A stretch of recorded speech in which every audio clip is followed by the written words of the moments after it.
gostaria inicialmente de agradecer ao professor João Cláudio Todorov pela gentileza dessa entrevista. E eu quero começar apresentando o professor, dizendo que o professor João Cláudio Todorov é professor emérito da UNB, onde foi vice-reitor e reitor, doutor honoris causa pela UNB, foi decano de pesquisa e pós-graduação, autor de diversas coletâneas em análise do comportamento, tem mais de 250 artigos publicados entre revistas e jornais, inúmeros prêmios importantes no Brasil e no exterior pela sua obra, é membro da SBP, da BPMC, fellow da ABAI, tradutor do livro Ciência e Comportamento Humano. Ele ingressou na USP em Psicologia na década de 60. Tem um blog que é muito interessante, que eu sugiro, inclusive, que é Blog do Todorov. Eu acho que é muito interessante os artigos que o professor publica nesse blog. Tem um link desse blog lá da nossa clínica, tem um link direto para o blog do Todorov. Então, professor, agradecendo a sua disposição e essa participação, eu quero começar contando uma história que eu vivi para enfatizar a sua disposição de ser, talvez, o nome que mais contribuiu com a análise do comportamento na nossa cultura, né? E que ainda continua nos ensinando ainda hoje. Eu lembro que eu era monitor de psicologia experimental no CEUB, e aí um dia eu tive uma ideia de ir até a UNB e perguntar algumas coisas que eu não conseguia respostas como estudante. E eu lembro que quando eu cheguei na UNB, lá no laboratório, me disseram que o senhor estava lá embaixo fazendo algumas pesquisas com pombos. Eu fui até lá. Quando eu cheguei lá, eu perguntei, né, eu lhe vi assim inicialmente e perguntei, professor, eu gostaria de saber sobre isso, o senhor poderia me dizer alguma coisa? O senhor imediatamente tirou um livro que estava a poucos metros assim e disse, leve esse livro que a resposta o que você quer está nesse livro. Eu queria alguma coisa sobre controle aversivo, alguma coisa assim. Eu lembro que era um livro do Milleson, Princípios de Análise do Comportamento. E aí eu lembro que o senhor nem me conhecia e pegou aquele livro e falou, semana que vem você volta aqui e traz esse livro. E eu fiquei impressionado com aquela disposição sua de fazer isso comigo. E depois eu comentei com algumas pessoas que eu tinha feito isso e as pessoas falaram assim, você tem certeza que foi o professor Todorov que fez isso? Eu falei, foi o professor Todorov ali mesmo. E as pessoas disseram, acho que ele deve ser muito parecido com o Keller. Alguém me disse que sabia sobre o Keller, que ele era uma pessoa muito disposta. E aí depois, muitos anos depois, ouvindo um pouco da sua trajetória, eu ouvi algumas histórias suas falando sobre o Keller, como ele foi uma pessoa importante na sua vida, um orientador de vida, né? Um supervisor. Então, eu queria começar lhe perguntando como é que foi a sua história na psicologia e como é que foi aquele início ali na USP, como é que tudo começou na análise do comportamento? Bom, em primeiro lugar, eu quero agradecer a esse convite e essa maneira tão gentil, tão carinhosa com que você acabou de me apresentar. Minha história começa com a análise do comportamento, como eu disse outro dia, mais ou menos porque eu gostei demais do livro Keller e Schoenfeld e dos exercícios de laboratório. Eu nunca tinha visto isso e nem sabia naquela época que era a grande novidade que o professor Keller e o professor Schoenfeld tinham introduzido no ensino de psicologia experimental lá na Universidade de Colômbia, nos anos 40, 50. Até então, eu já estava no terceiro ano. Eu estava muito chateado com psicologia. Eu resolvi fazer psicologia 6 meses antes do vestibular. Não tinha muita ideia, queria ser psicólogo clínico, não tinha muita ideia do que era isso. Eu só conhecia de filmes de cinema a profissão. E aí fui me decepcionando com uma disciplina atrás da outra. A filosofia eu gostava das aulas do professor, mas o livro que ele deu para ler foi Psicologia da Inteligência, do Piaget, no primeiro semestre do primeiro ano, como parte de filosofia. Enfim, eu não entendi nada. Devia ter um significado muito profundo aí que me escapou. E várias outras disciplinas, até psicopatologia, psicologia geral. Bom, enfim, nessa altura, quando eu vou fazer psicologia experimental e entro em contato com a análise do comportamento, já estava empregado na área de psicologia organizacional, ganhando bem, carteira assinada, carro. Mas aí eu me dei tão bem com os ratos no laboratório, nós éramos 12 no laboratório, modelando ratos na USP. Eu modelei meu rato rapidíssimo, rapidíssimo. Aí o meu professor da época, o americano, John Gilman Sherman, perguntou se eu não podia usar o tempo que eu tinha para ajudar os outros. Então ficamos os dois ensinando os outros alunos a modelar rato. A partir daí, claro, um reforço desse, você fica mais entusiasmado. A partir daí veio o convite da Carolina, quando eles estavam preparando a viagem para Brasília, para eu, assim que terminasse o ano, eu viesse para cá como instrutor de ensino, que tinha o UNB naquela época, e aluno do mestrado. Eu acabei aceitando o convite, deixando o emprego lá para ganhar menos da metade em termos de bolsa aqui, né? E trabalhar tanto ou mais do que na empresa, porque a empresa você tem 40 horas de trabalho por semana e é isso. Se você trabalhar mais, te pagam uma hora extra muito bem. Então, mas naquela altura, eu tinha 20 e poucos anos. Né? Você vai atrás do entusiasmo. E grande parte da minha vida foi isso, resolver umas decisões que não tinham muito a ver com ficar pensando muito, mas ir atrás daquilo que eu achava, e por intuição, que era aquilo que eu queria fazer. Bom, e aí, nessa época, em São Paulo, eu conheci o Keller na segunda vez que ele veio. Em 1961, quando ele chegou, eu não era da turma que fazia experimental. Eu era uma turma, eu sou da terceira turma de psicologia. E eu tinha aulas lá no centro da cidade, o Keller dava aula na cidade universitária. Se alguém que conhece a USP em São Paulo pode ter uma ideia da distância. Né? Eu não me interessei muito. Mas eu fui conhecer o Keller e tive mais contato com o Gil também, que foi meu professor, quando eu estava fazendo o terceiro ano. E a partir daí foi um trabalho, um efeito que o Keller teve sobre mim enorme, porque eu queria fazer o doutorado na Colômbia, como outros 3 ex-alunos de São Paulo estavam fazendo para depois voltar para Brasília. Eu queria ficar em Brasília, então eu queria fazer o doutorado fora e voltar. O Keller tinha sido o chefe de departamento da Universidade de Colômbia, tinha aposentado, me convenceu a ir com ele para Arizona. Ele estava indo para a Arizona State University para implantar lá o mesmo sistema personalizado de ensino que tinha sido desenvolvido para Brasília.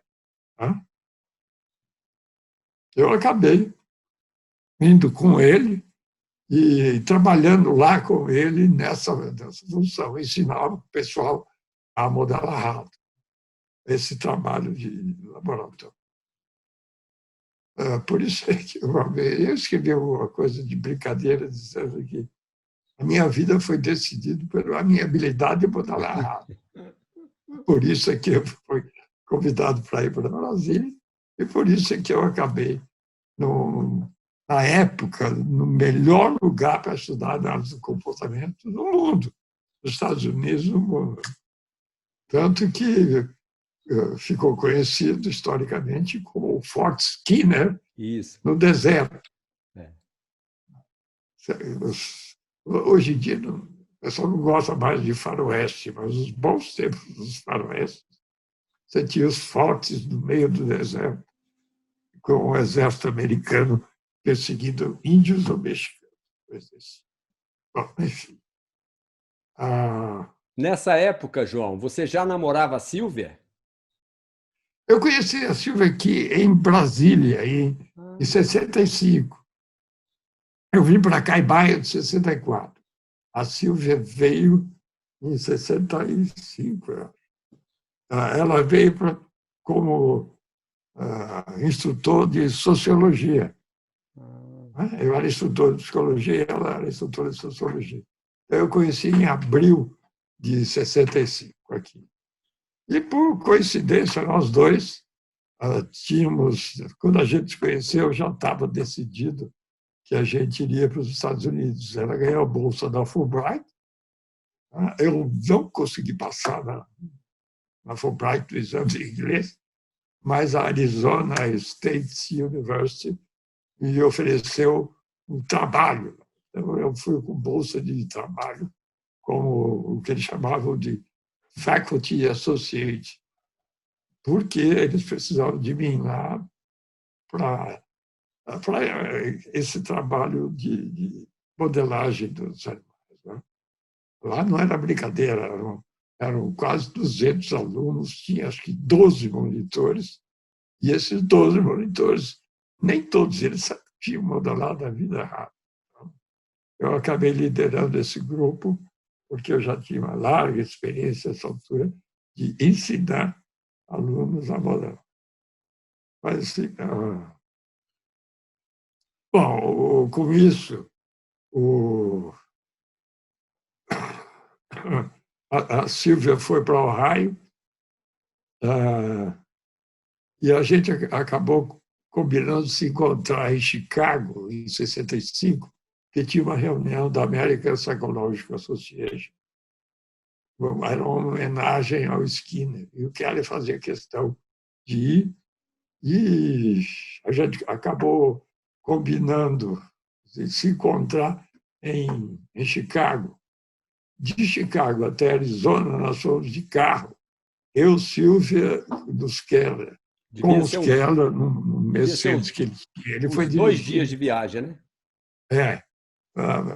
Foi dirigindo pela antiga Estrada 166, a Route 166, que os milênios, o pessoal que nasceu nesse milênio não tem ideia da importância que essa estrada teve para a juventude daquela época. Era a estrada do Easy Rider, alguns livros ficaram famosos escritos sobre isso. Mas, enfim, a gente fez essa viagem fantástica. A partir daí, o Keller acabou sendo muito importante para mim em várias coisas, em termos de... Teve a época que a Silvia voltou para o Brasil, e aí teve aquele período de como é que a gente faz.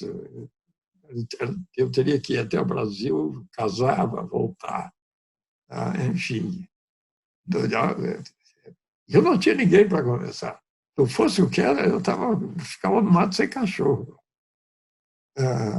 E ele sempre foi um grande amigo. Depois do casamento, em 67, a gente morava lá em Tempe, no lado da universidade, mas eu acabei indo para Washington, D.C., na capital. Silver Spring é uma cidade fronteiriça ali, onde tinha um laboratório de análise do comportamento financiado pela NASA. NASA é essa, os foguetes aí. E tinha dinheiro para pesquisa com o animal. Então, foi indicado diretor do Instituto o meu supervisor de tese, que era o Pliskov. Me convidou para ir junto, para terminar o experimento da tese lá. Nós acabamos mudando de Tempe, Phoenix, para Silver Spring, Maryland. Eu estava até brincando outro dia com essas demonstrações todas lá. É na rua 16, né? 16 Street, que ela termina na Casa Branca, é uma avenida enorme. Ela sai do Distrito de Colômbia e continua em Silver Spring. A gente morava em Silver Spring, mas na esquina dessa rua que vai até a Casa Branca. Então, eu posso dizer que eu morava a uma esquina da rua da Casa Branca. Mais ou menos 10 quilômetros de distância. Mas, enfim. Mas aí, João, quando você... Eu ia te perguntar... Não, deixa eu só terminar uma coisa do Keller que eu queria terminar. Ah, tá. São essas coisas que acontecem. O Keller me levou para o Arizona. Eu saí do Arizona para fazer o doutorado. O Keller sai também do Arizona e vai morar perto da minha casa, em Chevy Chase, também é uma outra cidade pertinho de Washington. Então, a gente continua se frequentando muito. E, com isso, na casa do Keller, eu tive acesso a gente que eu não teria normalmente. Eu era aluno de doutorado. Mas aí, Fester é uma pessoa que eu conheci na casa do Keller. E vários outros, Gold Diamond, que também frequentavam muito, enfim. Até eu defender a tese de voltar para o Brasil, o Keller foi, como eu disse outro dia, realmente um coach de vida. Né? Não só acadêmico, mas alguém para me dar apoio em todas as circunstâncias. Bom, ok, eu estou falando demais, pode fazer pergunta. Não, eu acho interessante essa sua história com Keller, porque ele parece ter sido, embora eu tenha tido um único contato com ele, foi naquela BPMC de Campinas que ele teve, acho que em 95, né? Ele já era bem idoso, já tinha uns 95 anos, mas ele parecia ser uma pessoa altamente encantadora e uma pessoa que conseguia exercitar a ideia de ser muito reforçador para as pessoas que chegavam perto dele, né? E eu acho que talvez você traga muito isso dele, que é isso de você também ser bastante assim. Você era muito novo nessa época, né, João? Você tinha 20 e poucos anos e acho que ele já tinha uns 70 anos, 60 e poucos anos, talvez. Então, eu acho que você... 70 anos. Quando eu estava no Arizona, ele tinha 70. 70 anos, né? Eu lembro de uma história que você já contou, que ele viajou e deixou você tomando conta da casa dele. Quando ele voltou, ele subiu e entrou pelo telhado com essa idade. Eu fiquei abismado. Eu achei, pô, um cara de 70 anos não consegue fazer isso. Incrível. Mas ele, não sei se eu, com 70 anos, seria capaz de fazer. E nessa época, João, foi que você teve contato com o Skinner? Não, o Skinner eu conheci só em congresso, de chegar e ser apresentado. O Skinner era um cara muito chato. Ao contrário do Keller. Eu nunca tive vontade de ficar caçando Skinner para conversar. Não, nunca foi do meu jeito de fazer isso. E ele tinha proximidade com o Keller? Sim, eles foram grandes amigos, desde o tempo que os dois eram alunos de doutorado em Harvard. O Keller era um pouco mais velho que o Skinner e já tinha lido tudo de behaviorismo, quando o Skinner começa a se interessar. Então, era com quem o Skinner podia conversar sobre qualquer dúvida e ideias e tudo. Tanto que o Science and Human Behavior que o Skinner dedicou ao Keller, não sei se vocês perceberam, está escrito lá, impresso, a tu F.S. Keller. O Skinner fez uma dedicatória, o próprio punho, para o Keller, dos primeiros volumes que saíram, né, dizendo isso. A importância que foi o Keller para ele e a importância do Keller e Schoenfeld terem publicado o Princípios de Psicologia. Tendo já princípios de psicologia, foi fácil escrever Science and Human Behavior. Eles foram amigos até o fim. Eles tinham fotos de todo jeito. E a ABA, naquela época, todo congresso tinha uma sessão em que os dois sentavam lá na frente e ficavam respondendo perguntas do pessoal. Enchia todo mundo de olho. Mas tinha uma coisa que eu ia dizer, esqueci. Agora passou. Agora, e aí, quando a psicologia, você volta de lá, você já volta para a UNB. E aí, como era esse cenário aqui? Não volto para a UNB. Não voltei para a UNB. A UNB estava uma desgraça naquela época. Eu voltei em 69. O pior ano da UNB foi em 68. O pessoal fica dizendo não, porque a ditadura. Quando veio o golpe, foram demitidos só 9 professores. Deviam ser do Partido Comunista de Caterina. Não sei, deixa o nome dele. Devia ter algum motivo para aqueles 9 serem demitidos e colocarem o Zeferino Vaz como reitor. O Zeferino, mais ou menos, segurou as pontas, tanto que a gente estava pronto para vir de São Paulo para cá, quando acontece o golpe militar e esses 9 são demitidos. Nós ficamos 15 dias em São Paulo sem saber o que ia acontecer, até o Zeferino garantir para a Carolina e para os outros coordenadores que os planos da UNB continuariam com Darcy ou sem Darcy. E isso fez com que, em maio, a gente viesse para Brasília, menos de um mês depois do golpe. Mas as coisas foram piorando, porque em 65, em outubro, eles demitem mais 15, e aí há uma revolta geral na UNB e quase 200 pedem demissão. Foi todo mundo, não ficaram alguns. Na psicologia mesmo, continuaram o curso trazendo gente de fora para passar pouco tempo, gente de São Paulo que vinha dar aula e voltar, enfim. Quebraram o galho em 65. Mas os estudantes começam realmente a sofrer em 69 e 68.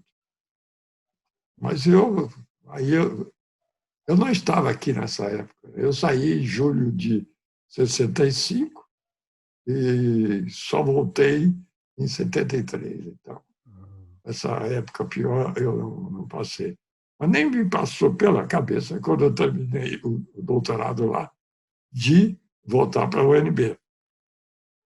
Eu provavelmente teria ficado nos Estados Unidos mais tempo, porque eu já era empregado da Universidade de Virgínia. Eu era um professor assistente doutor, com um bom salário, eu morava em condições boas em Fredericksburg. Quando tem um convite da Faculdade de Medicina de Ribeirão Preto, eles estavam procurando um professor de psicologia com doutorado. E aí o adito científico da Embaixada do Brasil me apresenta o meu currículo e eles me convidam. Então, eu vim para o Brasil já para ir para Ribeirão Preto, não para o Brasil. Claro que Tem uma frase muito interessante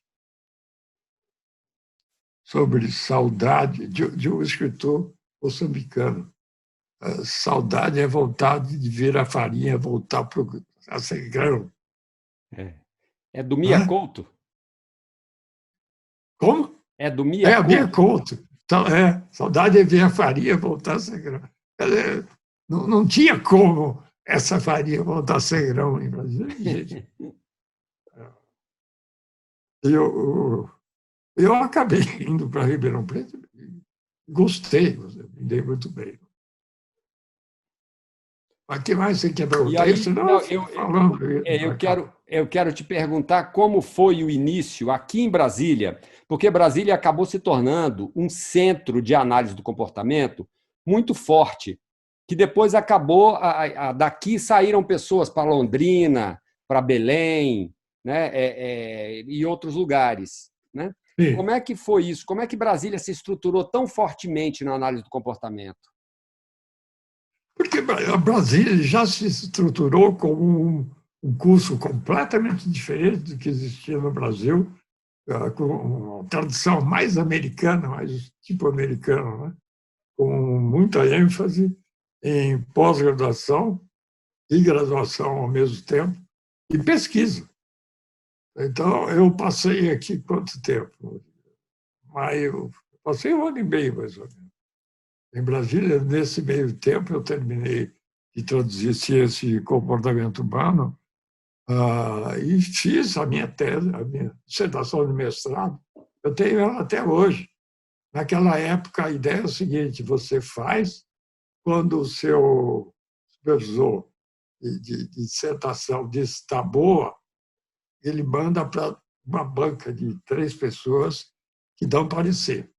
Não tem defesa, não tinha nada. Só que quando eu terminei de datilografar até lá em Santo André, durante as férias, 65. Eu levei para os Estados Unidos, porque o meu supervisor de tese já estava lá. É o professor James Russell Nazar.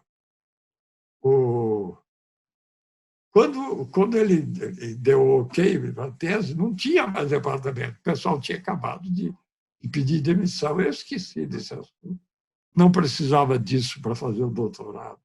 Arizona State, deixei para lá, mas eu já falei para o pessoal, um dia desses eu vou entrar com todo o material e reivindicar o meu diploma de mestre pela UNT. Eu fiz tudo que tinha que fazer. Quem não fez o que devia foi a universidade da época. Mas, bom, o ênfase na pesquisa. Com tudo isso, eu ainda fiz uma pesquisa com o Nazaro, que não era a da dissertação. A dissertação foi uma coisa sobre punição, que nós acabamos publicando em 1966 no Journal of Experimental Psychology. Chiquérrimo, na época, ser publicado no Journal of Experimental Psychology. E está lá, Nazaro e toda nós, o experimento que a gente fez, com equipamento fabricado por nós mesmos a partir de São Paulo. Nós ficamos 1 ano em São Paulo fabricando equipamentos para trazer para cá e tínhamos uma oficina enorme, muito bem aparelhada no departamento para continuar a fabricar equipamentos. Então, essa visão de que a análise do comportamento é ensino, pesquisa e extensão de tudo ao mesmo tempo assim, é a marca registrada do povo que saiu daqui, que foi para Belém, que foi para São Paulo, que foi para Londrina. Né?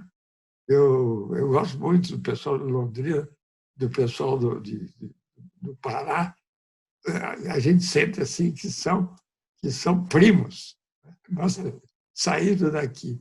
E, no fim das contas, São Paulo demorou mais, muito mais, para ter uma produção mais estável. Só quando chegou a Maria Amélia de volta e começou a trabalhar com pesquisa, Aliás, você acha mesmo, ela não deve ter muita pesquisa dela mesmo, mas orientar os alunos, porque a Maria Amélia centrou em análise do comportamento. A Carolina, não. A Carolina era mais método experimental, então a Carolina orientava muita coisa em psicologia que não tinha nada a ver com análise do comportamento.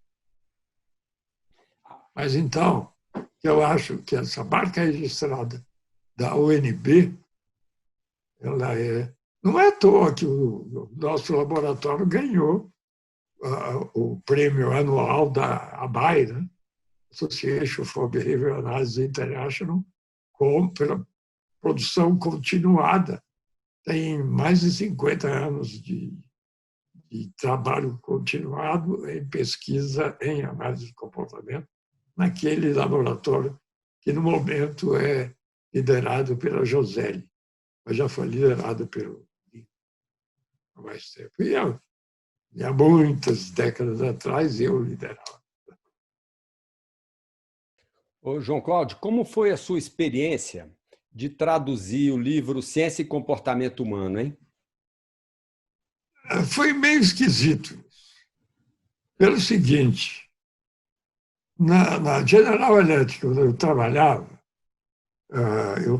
com manuais, inclusive de pesquisa de motivação e tudo mais, em inglês. E muita coisa eu tinha que passar para o português quando eu fazia relatório. Então, eu tinha um certo traquejo. Aliás, é a primeira vez que eu lembro disso, quando alguém me pergunta. Mas quando a Carolina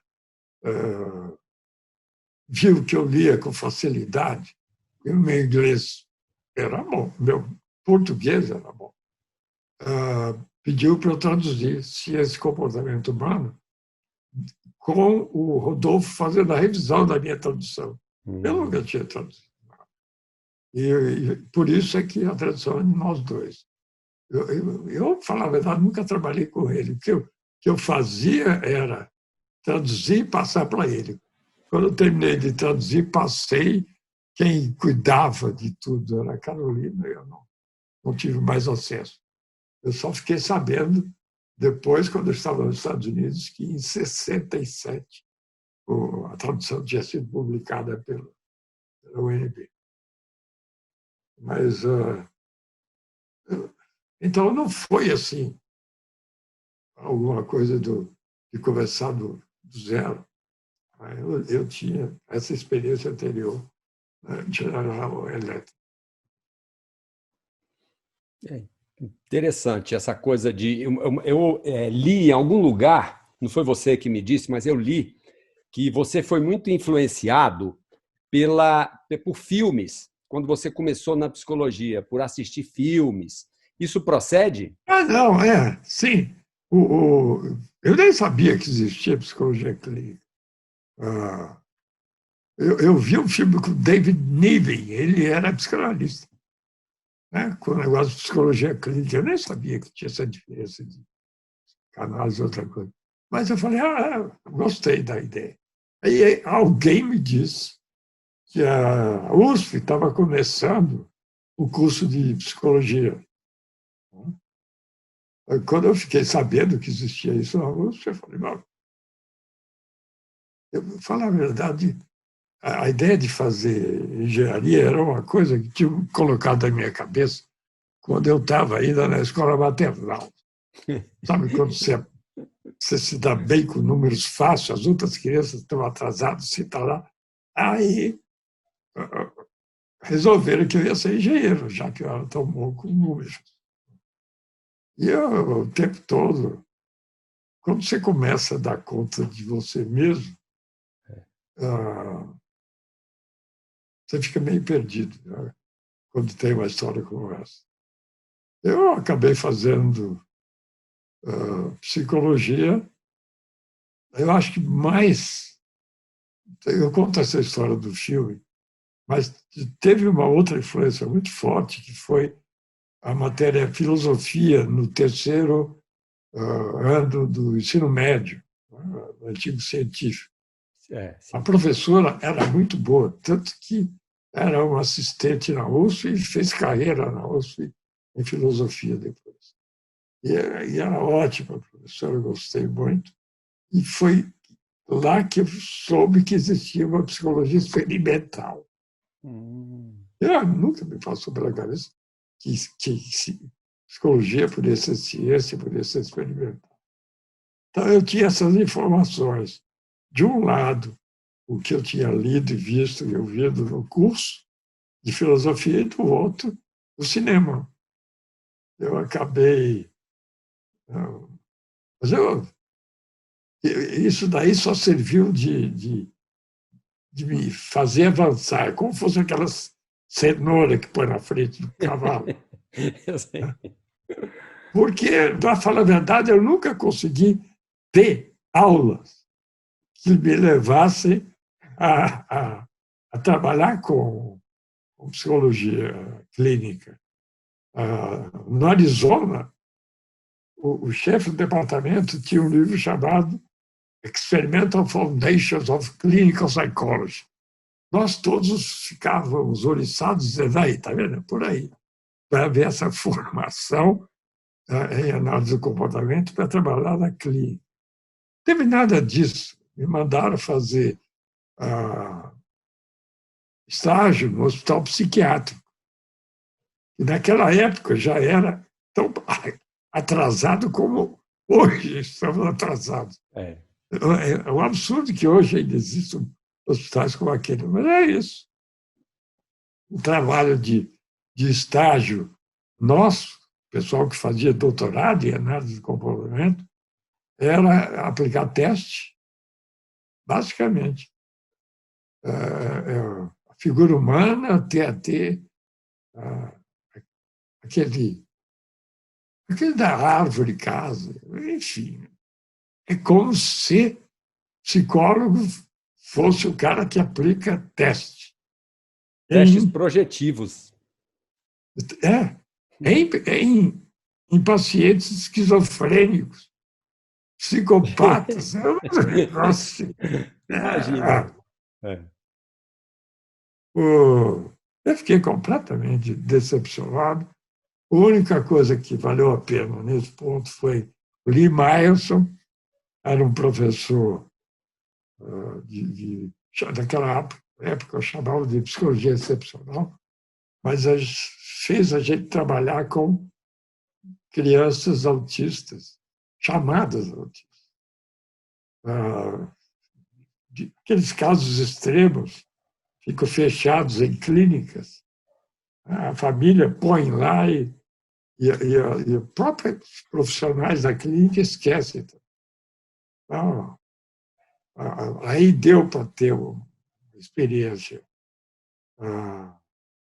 Mas, nesse meio tempo, eu acabo realmente gostando de trabalhar com pesquisa básica, com problema teórico, que eu coloco uma aula do Jack Michael, eu discuto o problema que o Jack Michael tinha colocado com um dos autores que era aluno também de doutorado, meu amigo, e eu tenho uma ideia diferente, ele me leva lá para o Pliskov, que era o orientador dele, e o Pliskov diz, se você quiser testar a sua hipótese, tem aí equipamento. E aí, acaba a psicologia clínica e começa toda a minha carreira real de pesquisador. E depois você mudou o curso quando você conheceu a Sigrid Glenn, que aí você parou um pouco com a pesquisa básica e começou a trabalhar com macrocontingências, foi aí? Não, eu já tinha parado com pesquisa quando eu assumi o decanato de pesquisa de pós-graduação. Praticamente, eu saí do laboratório. Né? Eu tenho, em 15 anos, de 85 até 2000, eu tenho alguns poucos experimentos publicados com alunos e com colegas, porque eu já não ficava mais. Você tem uma ideia, de março de 85 até dezembro de 89, eu estive no decanato e na vice-reitoria. Depois, eu passei um ano nos Estados Unidos, num pós-doc. Quando eu voltei, eu passei um ano na chefia do departamento. E sou eleito logo em seguida reitor.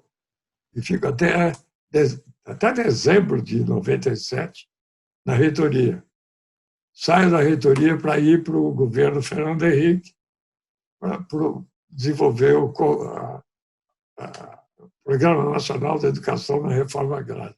Quer dizer, eu fiquei praticamente 15 anos longe do laboratório. Então, quando eu volto para a psicologia, eu estou no ar. Eu aposentei, acabei indo para Goiânia ajudar no desenvolvimento do mestrado em análise de comportamento, e logo depois veio o convite do IESB para começar o curso de psicologia.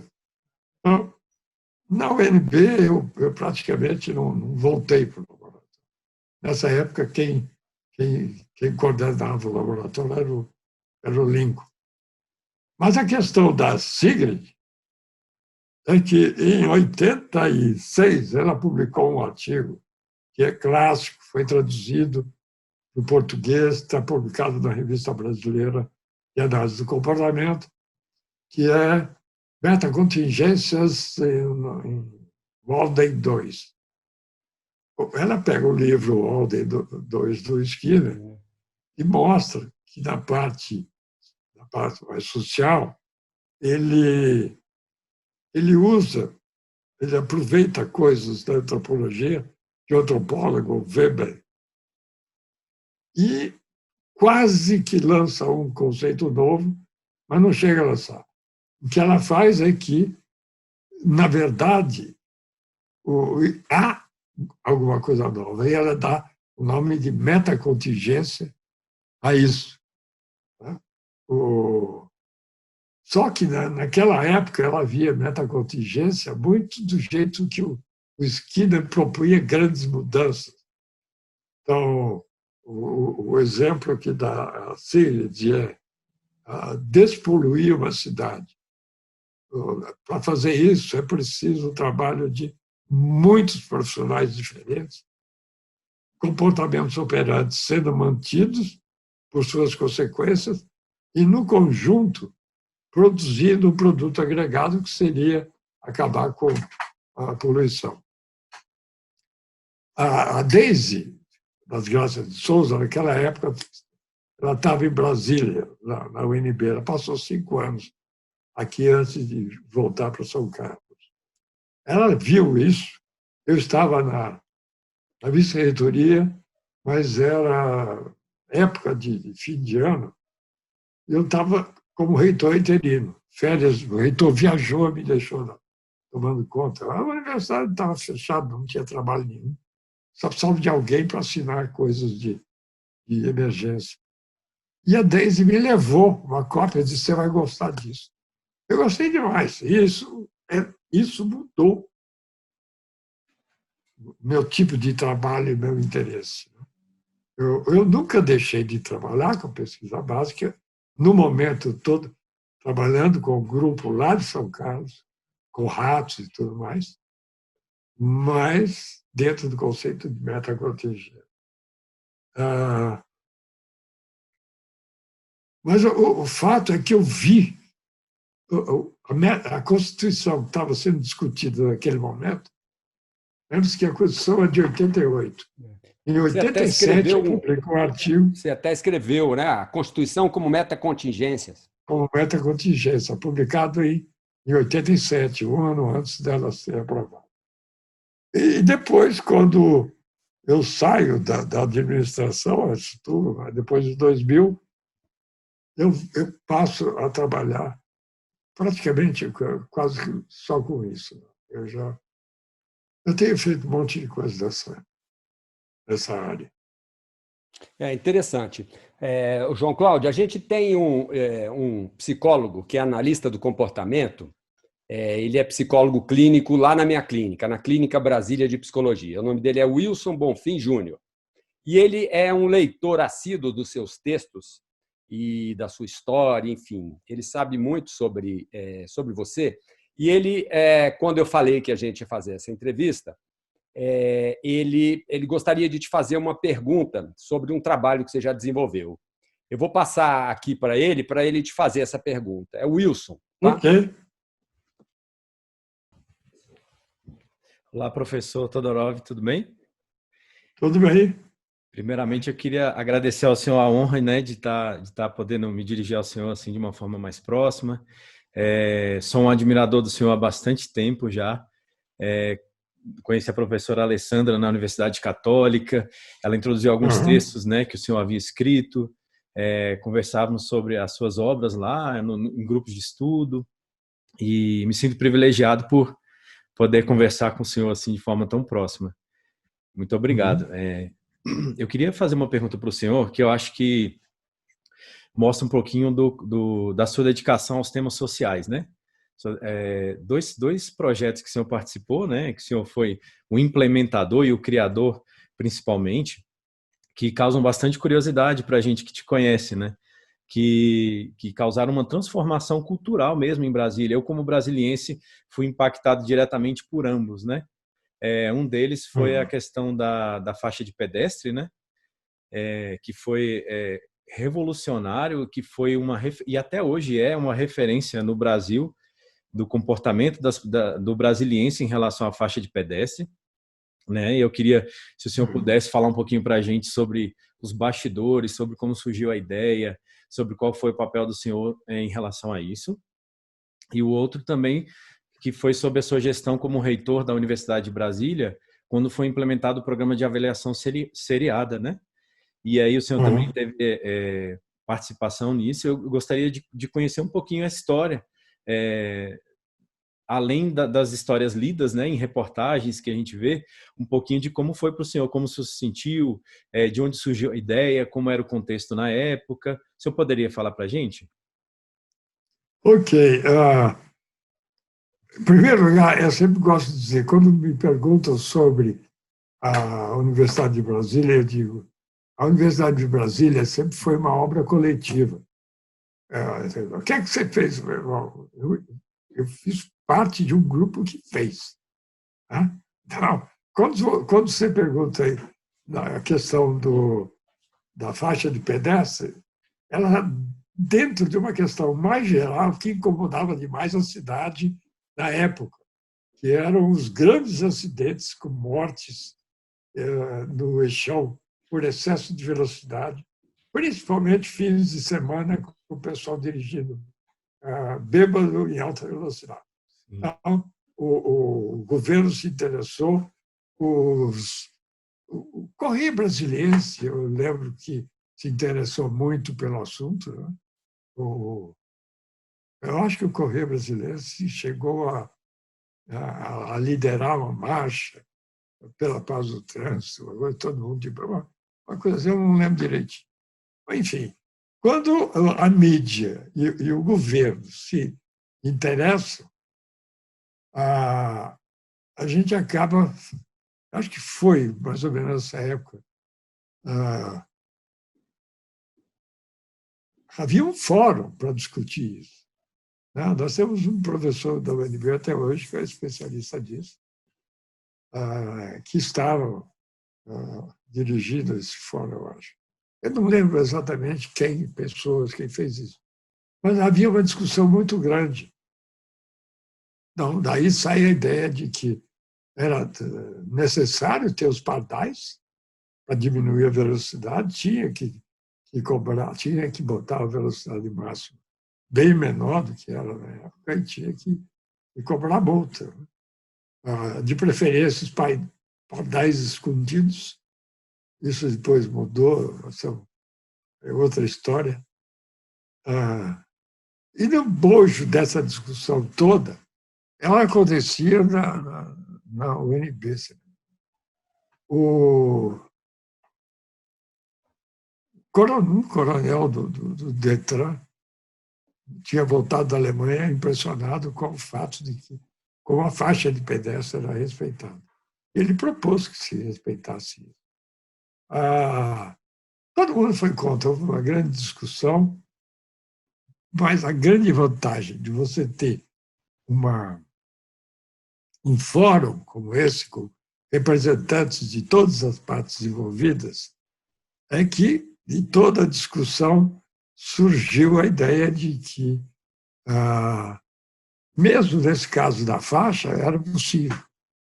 Então, tudo mais acabou sendo importado, né? Elas foram mudadas depois, mas a ideia de diminuir a velocidade com pardais está aí até hoje. A única coisa que mudou é que o pardal tem que estar à vista. Uhum. Acho que não pegou a ideia de lombadas. Nós detestamos lombadas em Brasília, né?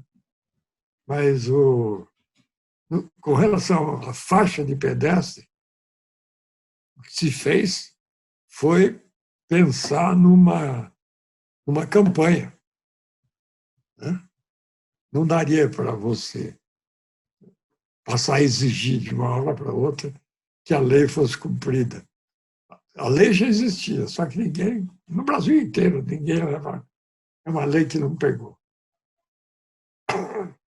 Então, o que é que se fez? E isso pode servir de receita. Eu ainda tenho que escrever usando essa receita por causa do coronavírus. Mas é o seguinte: primeiro, todas as pessoas que vão ser atingidas de alguma maneira têm que ter conhecimento do que vai acontecer. Você não pode só publicar o edital e dizer todo mundo é obrigado a saber. Então, tem que haver. Para isso,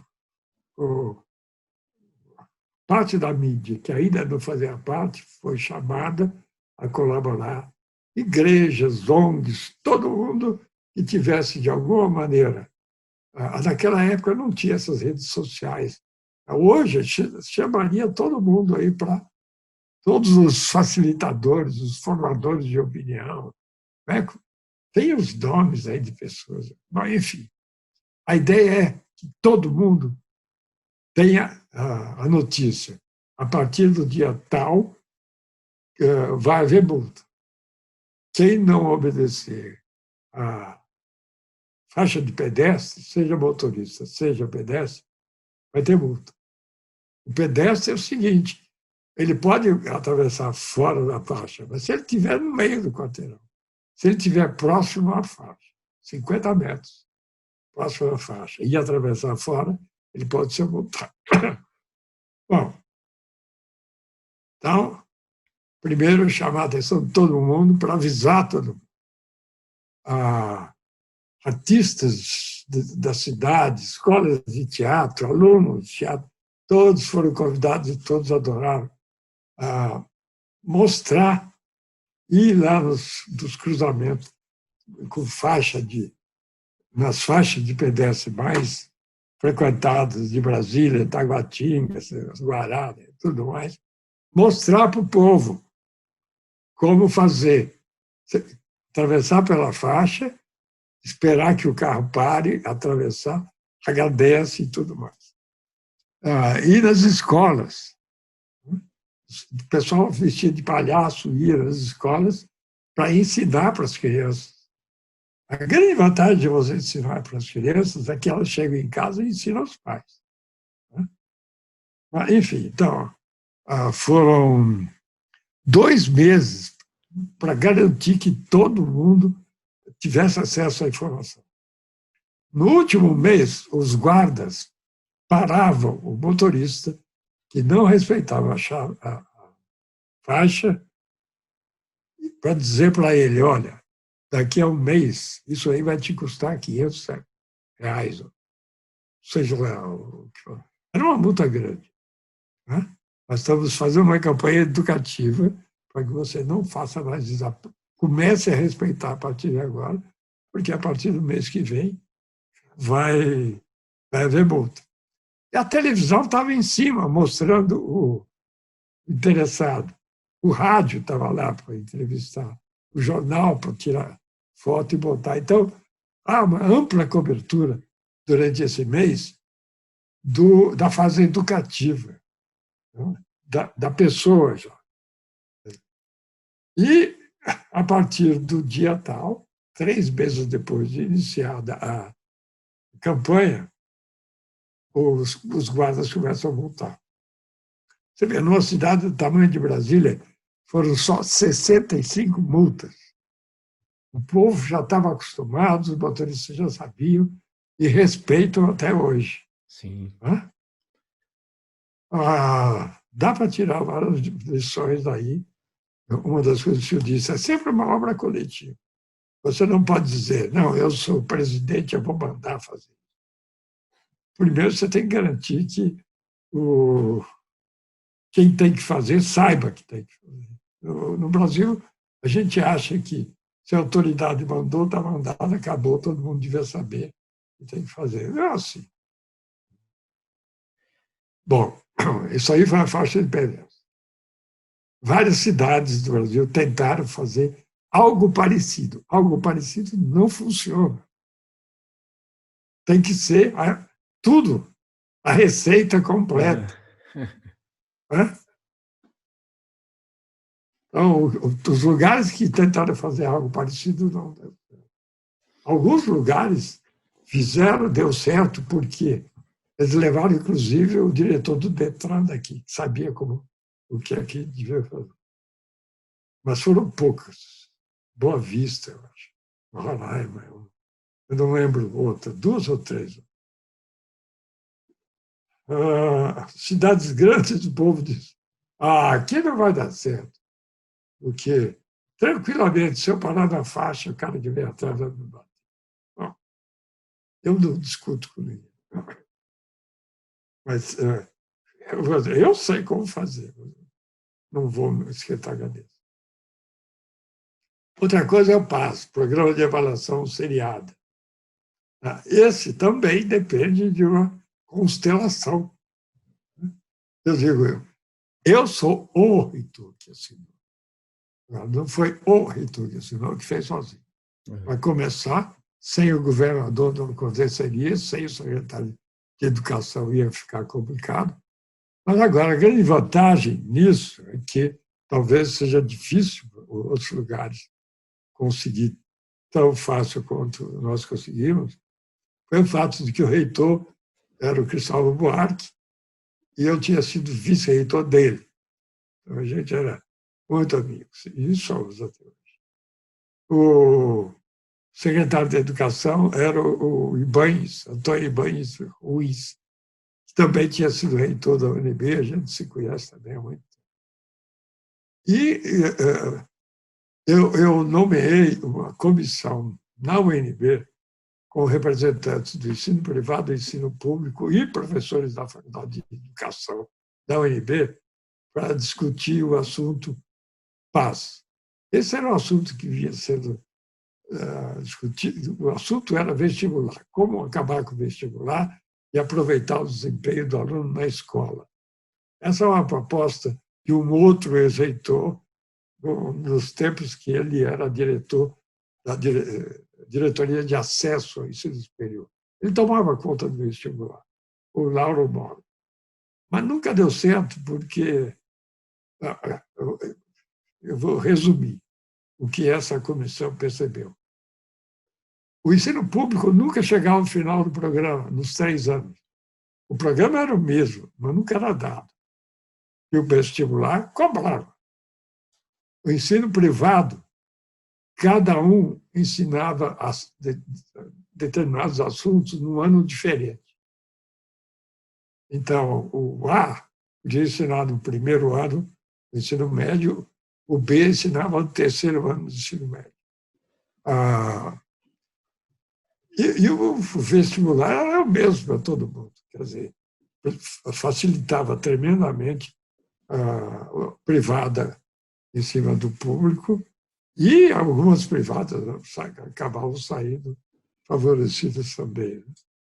O que é que a gente fez? Se fez a proposta com o governador e o secretário de Educação e o sindicato das empresas de ensino topando, nós fizemos, esse grupo, eu digo nós, o grupo dele, uma proposta de programa de ensino para o ensino médio, de primeiro, segundo, terceiro ano, onde todos fariam a mesma coisa. Então, começou o ensino médio, todas as escolas públicas ou privadas começariam com o mesmo assunto, levariam no mesmo ritmo, acompanhando todos o mesmo assunto, assuntos equivalentes, e chegando ao final igual. De tal maneira que, quando ocorresse o vestibular, todo mundo tinha visto tudo na mesma ordem. Isso levou um certo trabalho. Então, o que poderia ter começado em 95, por exemplo, só foi começar em 96, porque a gente precisou de tempo para trabalhar isso. E o primeiro teste só foi aplicado no fim de 96, porque é do fim do primeiro ano em que todo mundo fez a mesma coisa. Aí eu tive essa honra de ser o reitor que assinou. Mas, como eu disse, porque foi uma obra coletiva, uma coisa que deu certo. Sim. Eu sempre gostei de trabalhar desse jeito. Professor. Ok? Sim, perdão. Eu interrompi o senhor. Pode continuar, por favor. Não, é isso. Sim. O PAS, você queria saber do PAS. Foi assim que o PAS foi implantado. Entendi. Está aí até hoje. Professor, uma outra curiosidade, né? O senhor que teve uma convivência tão próxima com o Keller, né? Até além do ambiente acadêmico, como o senhor citou anteriormente, a gente que passa pela graduação, geralmente em universidades, principalmente a minha experiência, né? Falando pela minha experiência, assim, a gente ouve falar muito pouco de Keller e ouve falar muito mais de Skinner, né? E aí, depois, quando você começa a se aprofundar mais no estudo, você começa a perceber quanto Keller foi importante, tanto quanto Skinner, né? E aí a gente levanta essa dúvida, né? Por que essa diferença, né? Por que os cursos de graduação falam tão mais de Skinner? E aí surge uma segunda curiosidade, né? Que é o senhor que conheceu um pouquinho o perfil dele. Como é que era essa dinâmica entre os dois? Como era o jeito de ser de cada um deles, né? Um era mais divulgador, o outro era mais criador, né? Então, como que era essa dinâmica entre os dois? Dizem as pessoas que conheceram mais os dois de que o Skinner era o que escrevia as coisas, e o Keller era o que ensinava. Né? Isso não quer dizer que o Keller fosse um discípulo do Skinner. Eu fiquei uma vez, porque tem uma publicação cara, acho que da FAPESP, de São Paulo, centenário, não sei das quantas, onde, quando falam de Keller, dizem que ele foi um discípulo do Skinner. Então, está de bater nos caras. Aí, vê o que está escrito no Science of Human Behavior. Aí eu até publiquei o que o Skinner falou do Keller. Né? Eu traduzi e publiquei. Publiquei a foto, o pessoal vê, eu tenho o livro com essa dedicatória. Ganhei do Keller o livro que o Skinner deu para ele com essa dedicatória. Não tem a menor dúvida que para o desenvolvimento do Skinner, da tese que ele fez, o contato do Keller foi fundamental. O Keller conhecia muito mais behaviorismo do que o Skinner. Naquela época, os dois acabaram continuando. O Keller publica, na década de 40, experimentos. Ele tem alguns experimentos que depois passaram a ser citados durante algum tempo. Quando ele veio ao Brasil, em 61, sem equipamento, ele mostra para os alunos como é possível fazer. Então, ele tem uma pesquisa sobre atraso de reforço. Até recentemente, esse de atraso de reforço que ele fez no Brasil com os alunos e e gaiola de passarinho, rato dentro da gaiola de passarinho, as coisas desse tipo. Para ele mostrar que você não precisava de equipamento sofisticado para fazer pesquisa com comportamento. As pessoas não têm ideia de como era ensinado psicologia experimental na década de 30, por exemplo, com quadro negro e giz, certo? E livro. Os alunos não tinham essa...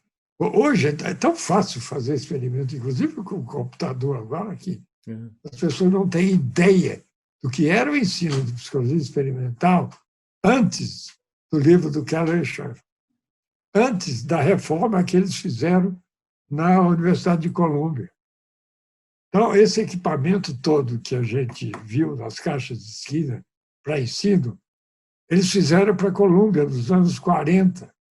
Eles começaram a reformar o ensino de análise do comportamento, de psicologia experimental, em 1943, por aí. Quando o livro é publicado em 1950, esse livro já estava sendo usado ao longo da reforma do ensino que eles fizeram. Né? E aquela, porque o Schoenfeld era um cara muito mais novo que ele, era um assistente. Esse livro foi usado durante muito tempo para ensinar a introdução à análise do comportamento. Ele ficou fora.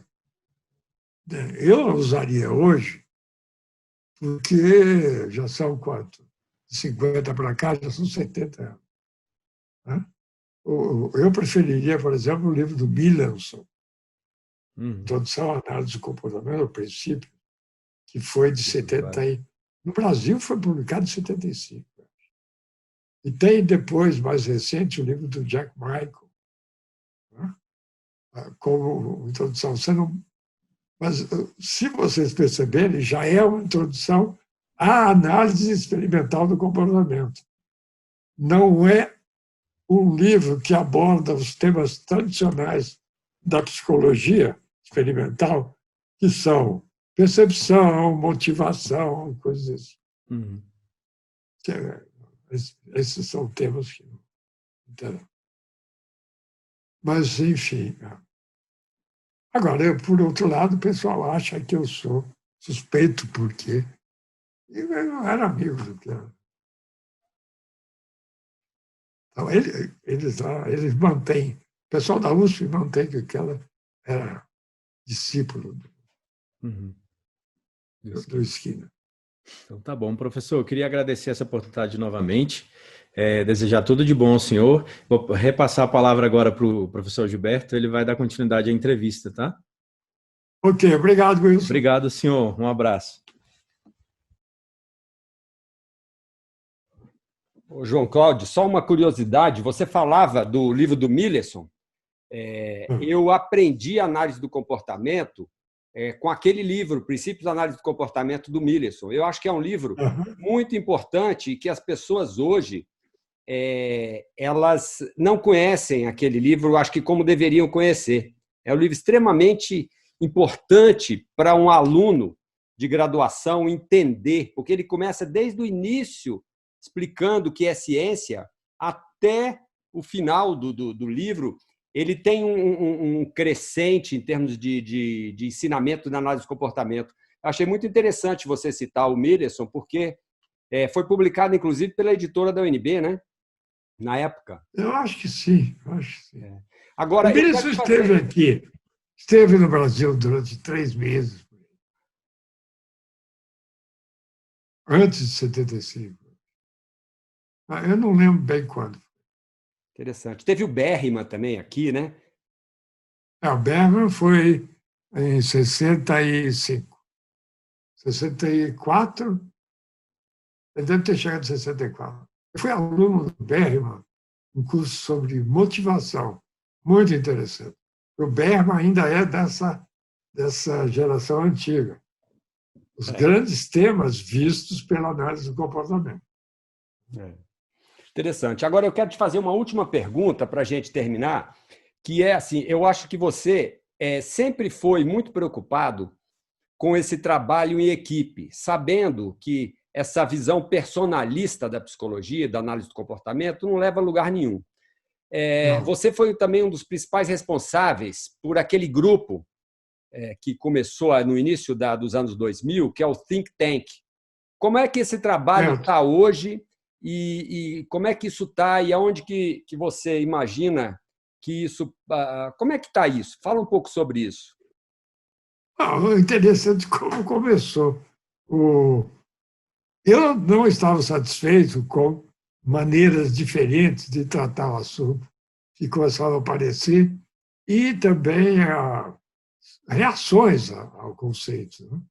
Eu procurei primeiro a Sigrid e falei da ideia de reunir um grupo de pessoas e ficar sentado durante 4, 5 dias para tentar chegar a um levantamento do estado das coisas, em que pé estão, mais ou menos isso. E ela me disse, conversa com a Maria Maló. Maria Maló, que as duas já eram muito amigas, já tinham coisas publicadas. Eu conversei com a Maria, mas para conversar com ela, eu lembro que você tinha que ficar andando junto com ela, porque ela tinha coisas para fazer, não podia ficar parada durante muito tempo. Mas aí, no fim das contas, ela topou, e por isso é que o primeiro think tank foi organizado por ela e por mim. Existe uma publicação nossa, uma das revistas da JAM. E convidamos, então, pessoas que a gente sabia o que eram, que estavam usando o conceito, pessoas importantes que a gente sabia que não gostavam do conceito, para um think tank em Campinas, junto com a reunião da BPMC. Paralela à reunião da BPMC, porque eu queria sala fechada, só nós conversando. Então, a gente acabou conseguindo isso. O IBAC, naquela época, você era um dos sócios, se não me engano. Eu lembro bem. O maior financiador acabou sendo o grupo de vocês, né? Você, Marçal e Wander. Isso. E a Finotec, enfim. Eu lembro muito bem, eu não vou dizer quanto vocês deram, mas vocês foram maiores financiadores. E a gente conseguiu. Os americanos pagaram a própria passagem, vieram por conta própria, e nós usamos esse dinheiro para pagar diárias e alimentação num hotel, onde a coisa foi realmente trabalho. A gente esperava o pessoal na segunda-feira de manhã, lá em Congonhas, botava dentro do ônibus e levava para Campinas direto para o hotel. Então, eles chegaram de manhã, tomaram banho, almoçamos e começamos a trabalhar. Trabalhamos direto até sexta-feira. E no sábado participamos da BPMC, né, para dizer o que a gente tinha feito. Mas foi interessante, porque às vezes dava um quebra-pau. Tem gente que até hoje não gosta. Por exemplo, Jack Ma tinha sido editor do GEB e disse: o problema é que a análise de comportamento nunca teve uma psicologia social. Vocês têm que primeiro começar a estudar o comportamento social dos ratos e dos pombos antes de avançar para uma coisa como essa. O outro que seguia por aí era Mark Branch, também ele tinha sido editor do GEB. O Mataini, que sempre continuou com a gente, era por outro lado, ele achava que conceitos como contingência, metacontingência não interessavam, a gente precisava desenvolver uma análise cultural. Foi bastante proveitosa aquela reunião, e nós já estamos na 7ª reunião. A 7ª reunião vai acontecer provavelmente online, estava marcada para Nova Orleans, mas como tudo este ano, todo mundo está fazendo assim. Nós já tivemos reuniões no Texas, na Noruega, três no Brasil, né? A de 2005, 2015 e agora a última, 2019, que foi aqui em Brasília. A de 2015 em São Paulo foi interessante, porque gerou um artigo de autoria de 10, 12 pessoas que estavam lá, com as definições. Nós vamos usar as definições dessa forma. E é basicamente um dos artigos publicados que tem desse grupo que é mais citado.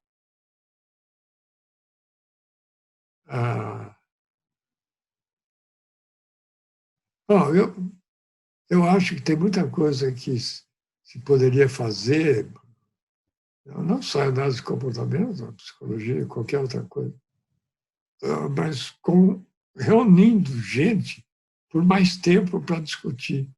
Eu não gosto do formato de congresso, em que você tem 15 minutos para contar o que você fez, 5 minutos para discutir.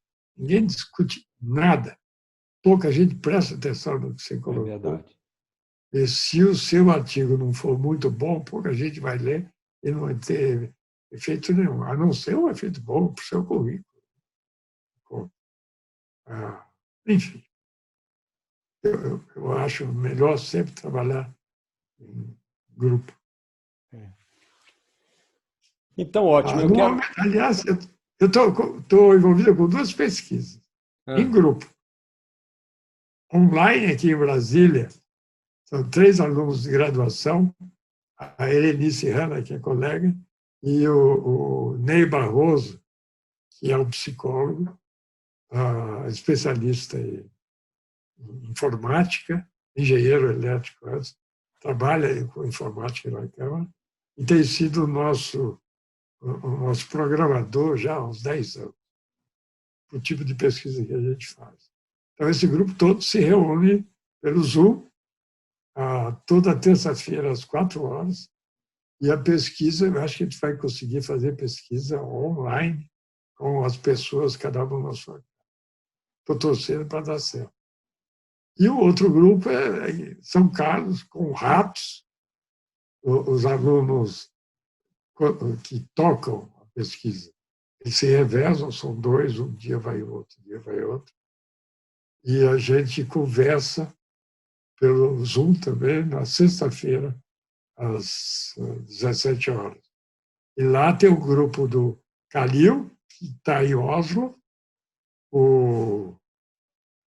e os outros 2, 3, 4 lá de São Carlos, Daisy, o Lucas Carvalho, o Lucas Codina e a